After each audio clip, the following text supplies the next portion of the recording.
Hello, my name is Morten, and in this short video I'd like to give you an example of why we use an erasure correcting code in SCORE.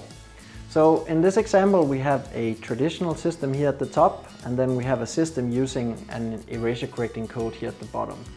In both systems we are trying to transmit three packets, the red packet, the green packet and the orange packet, from the computer here in the middle over a wireless network where there will be probably some packet loss, and then to the three receivers A, B and C here on the side.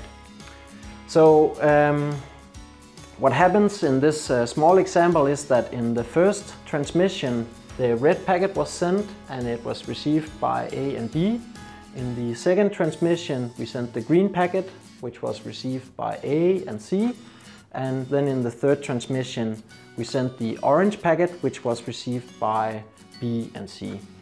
So in the traditional system what we will have to do now is that we will retransmit the lost packets. And in this specific case, which was very unfortunate, all three packets was lost at one of the receivers. So basically what we have to do is to retransmit all of them. So we just start from the top here and retransmit the red packet. Since that was already received here at the receiver A, we just have to throw it away. It was also received by receiver B, so he also throws it away. But receiver C here, he can capture it and store it.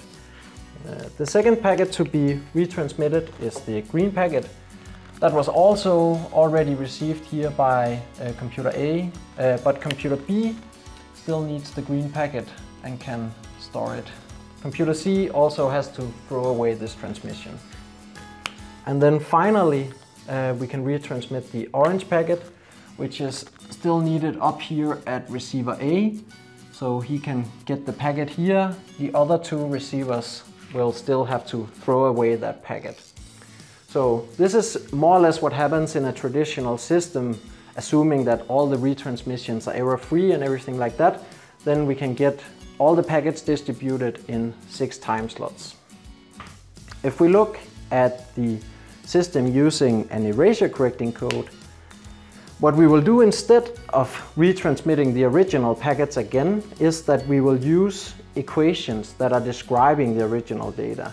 And that is illustrated here with the blue packet, which is a combination of the red, green and orange packet. And it's important to note here that if these packets are, for example, 100 bytes, 100 bytes, 100 bytes, a blue packet will also just be 100 bytes. So it has the same size as the original data. Another thing to mention is that we can create as many of these equations as we want. So depending on the amount of packet loss we have, we can generate many more blue packets. But in this specific case, we will just need one. So in this case, we have an example where the blue packet is just the red packet plus the green packet plus the orange packet. So what happens is that the sender here will transmit a blue packet that gets received up here by all three receivers at the same time. And what then happens is a decoding step where basically receiver A, he already has the red and green packet. So he can subtract those two packets from the equation and he will get out the orange packet. Oh, sorry, this becomes time 4. Computer B already has the red and the orange packet, so he can subtract those two and he will get out the green packet. And this is from the same blue packet. And receiver C down here, he already has the green and orange, so he can subtract those and he can get out the red packet. So by this we can correct all the packet loss at all three receivers at the same time with a single transmission. So this shows some of the advantages of using an erasure correcting code in a reliable multicast setting.